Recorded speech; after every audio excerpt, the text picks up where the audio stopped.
Hi there, welcome back to the YouTube channel. I'm back again for another deck tech, and today's one, once you've hit the subscribe button down below and hit the like button, is starting looking at the Dominus range of cards. I quite like these, they're quite good fun. Obviously some are more popular than others, the white one admittedly springs to mind instantly, but today's one actually does match the colour of the top I'm wearing, so that should give you a big clue. So today's card is Solphim, Mayhem Dominus, 2 red for a 5/4 legendary creature, Phyrexian Horror.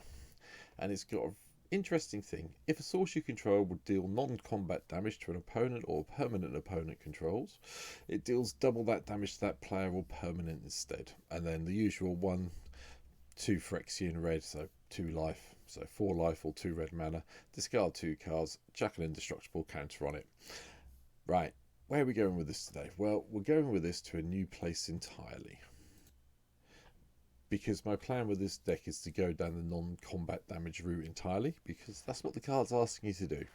So, may not be much of a surprise, but hopefully it'll be some of the cards that I'm going to be playing this deck that you may not have thought about, and hopefully I'll give you a few ideas on how to do it. So, the deck itself looks like this.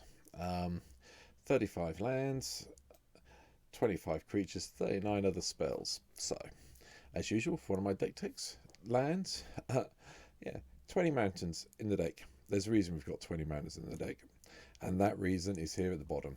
Valakut, the Molten Pinnacle. If a deck deserves to have Valakut in Commander that isn't playing Scapeshift, it is this one, because once you have Solphim in play and once you have Valakut in play, every land that you play is going to basically do 6 damage to whatever you target. Sorry, frog in my throat. Which is just ridiculously good. So that's why Valakut's here. We've gone heavy on the mountains. We've got a few, Terramorphics in to go and find a mountain. Temple of the False God Reliquary Towers there. Smouldering Crater is just a little bit of extra card draw with the cycling. Sokkenzen, Crucible of Defiance is here because we want the spirits, and I'll come to why we want the spirits shortly. But there's also Nykthos Shrine to Nyx in here because we are playing a mono deck, and if if a land card needs to be played anywhere, Nykthos needs to be played in a mono deck where it's the best at it. Command Tower, Dwarven Mine, just to give us another dwarf token. Again, I'll come to why. Fable Passage to find that mountain we might need to do the final 6 to someone. Forgotten Cave and Kerr Keep. Kerr Keep's a bit of a strange one, but it'll make sense shortly, I hope. And Looming Spires, because I just wanted another red land, and that one does help occasionally, especially with one of the things we might be looking at. So, that's the land side. Ramp, nothing too spectacular. Both the suspended artifacts are in. Soul Rings in, Arcane Signet, Fire Diamond. That's it. Didn't go too deep on the ramp on this one. But what I did go deep on were the ways to deal non-combat damage to players. Now, you could just go, I'm just going to play this commander with a mono red deck and just play all the versions of Lightning Bolt and Shock and Fireball and all the rest of it that you can think of. Yes, I've got some of those cards in this deck. I'm not going to argue that because they are reasonable cards in this deck. But I've tried to do something a little bit different, which I don't know. I haven't seen it yet, so I'm hoping it's a bit of a new take for people. But we'll go through the cards as normal. Burst Lightning, Fiery Impulse, they all do damage. Fiery Impulse is purely for creature removal. Most of the other cards go to any target, but I needed something else just to make sure I could get that creature removal on the go. So hence why Fiery Impulse is here. We've got Lightning Bolt, we've got Shock. Spikefield Hazard is here as well.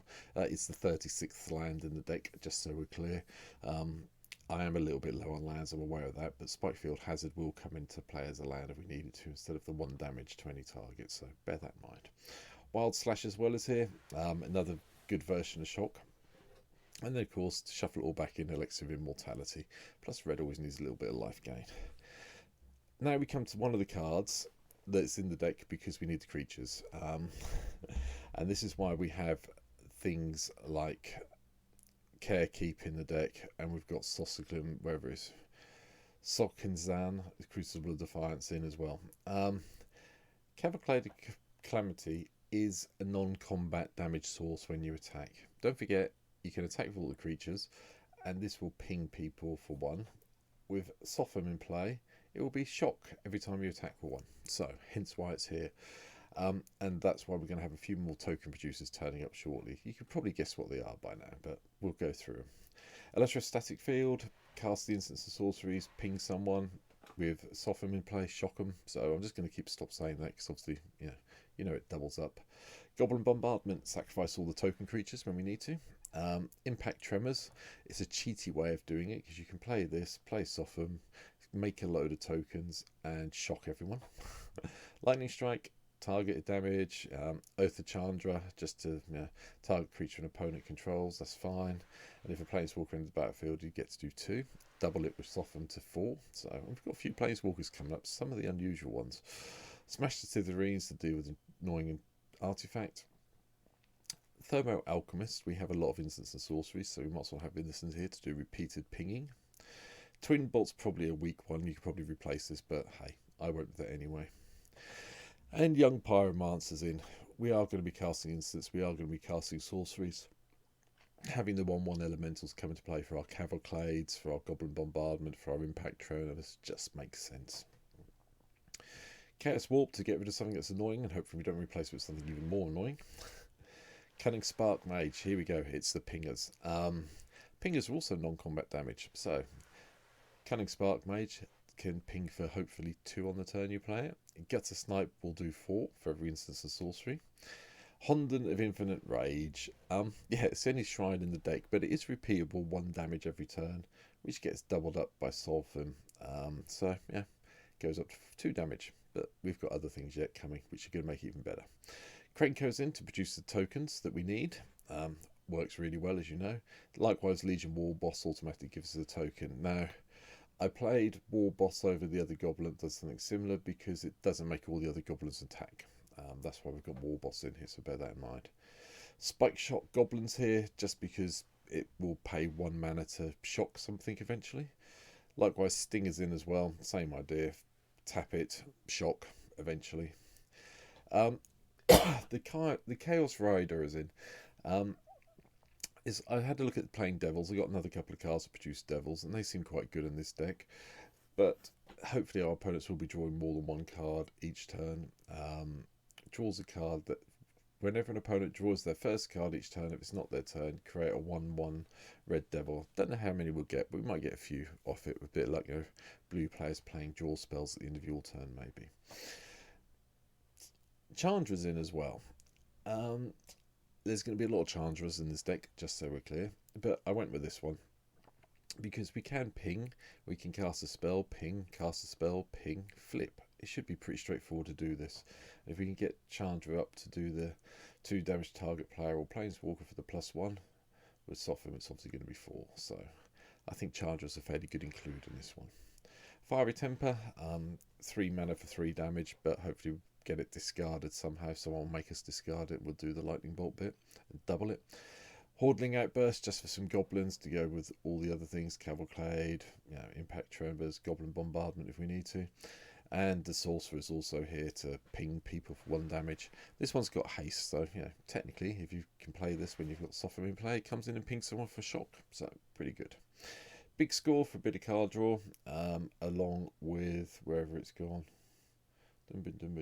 Unexpected Windfall, just give some card draw so we can discard some stuff. Chandra Firebrand, ping for 1, ping for 2 if Sophim's in play. Why not? Lightning Volley. Now, we've got something coming up in a second that hopefully produces a lot of token creatures. We've already seen one version of Krenko. You can probably work out what the other one is that's coming up. Can you imagine having a whole load of tokens in play and you tap them all to do 1 point of damage to any target with Solphim in play? Every creature you have in play is a shock, but it's hopefully going to get better than that. Mizzix's Mastery, just so I can replay everything from my graveyard if I need to. And we can overload it, which is really what I'm aiming for. Porphyros is in. We're going to be choosing tokens, so Solphim tokens, 4 damage, thank you. Chain Reaction, we all know what that does, that just controls the board. Chandra Pyromancer also pings target player or planeswalker up to 1 target. So the Chandra pingers are in. You don't see them very often, people don't like them, but I'm going to try them out in this deck, so I think it's worth it. Hellrider's also here. It might be that you need to attack someone with all the tokens you've got. This gives you the whole non-combat damage bit, like Cavalcade does as well. And since we've got no way of pumping our spirits and goblins we're making, they're always going to be 1 power, so they're always going to trigger. I mean, obviously they'll all trigger off Hellrider anyway, but they also trigger with Cavalcade. So, you know, attacking with this and a whole load of tokens with Cavalcade in play and Solphim in play could be quite dangerous for your opponents in general, so bear that in mind.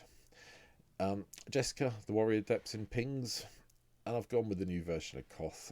As you can see, I've got this version. I opened it in one of the drafts I did. It's going to help us search the mountains out that we need to make Valakut work, so, you know, hence why it's here. Plus the -3 is quite good. Yeah, deals damage to target creature, you know, and then if you can get the emblem, deals 4 damage to any target. With the emblem and this, you win virtually on the spot. It's very difficult for you not to lose at that space. Here's the other version of Krenko, because we need the goblins. Unexpected Windfall I've mentioned. Vishivioed Fangtail is also another pinger. A slightly bigger pinger, but yeah, it pings. Likewise, Obstinate Farheart. I quite like this. 4/4, and pay 3 mana, put a blaze counter on target land without a blaze counter on it. For as long as that land has a blaze counter on it, it has, at the beginning of your upkeep, this land deals 1 damage to you. The land continues to burn after Obstinate Farheart has left the battlefield. Yeah. Repeatable damage, like that plan. Forgot this card even existed from back in the day, so hence why it's appeared here. Burn the house down is also a little bit of board control. This also gives us the devils if we needed to. Court of Ear is just a silly card in this deck. 2 damage every upkeep to any target. 4 if you've got Solphim in play. If you're the Monarch and Solphim in play, it's 14.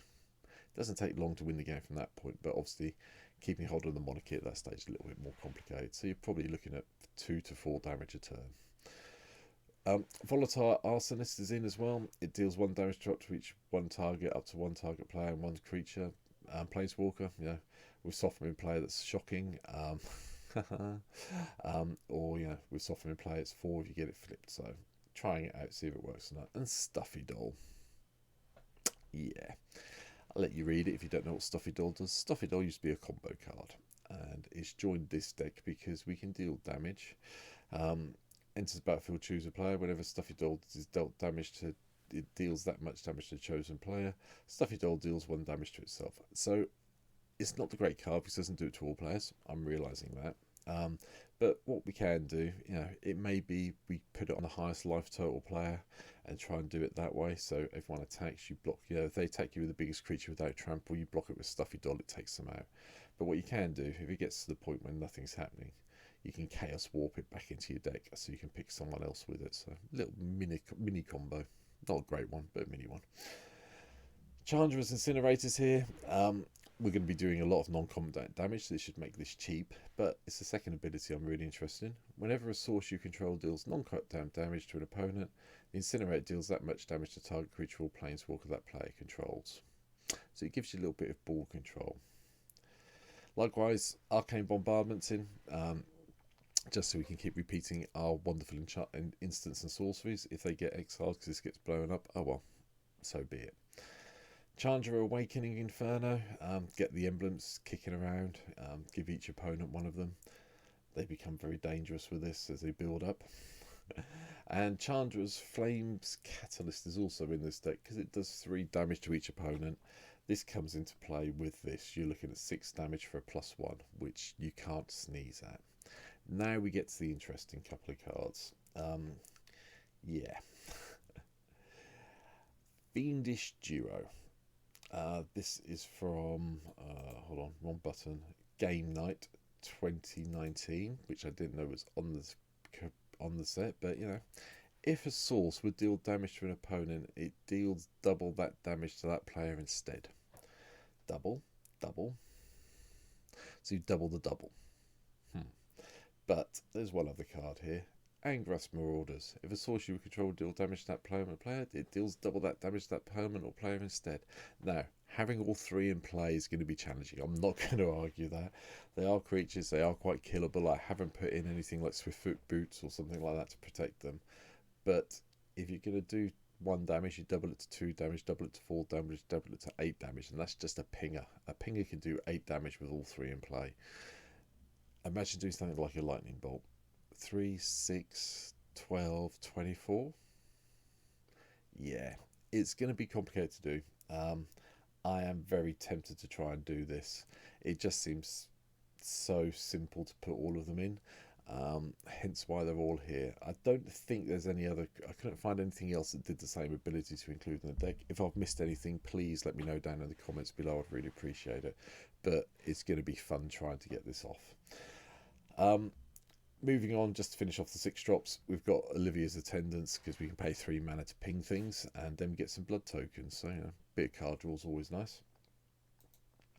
Obviously, it's not too difficult to do with Nykthos in play as well, just to do this side. Blasphemous Axe in the deck, another way of controlling the board.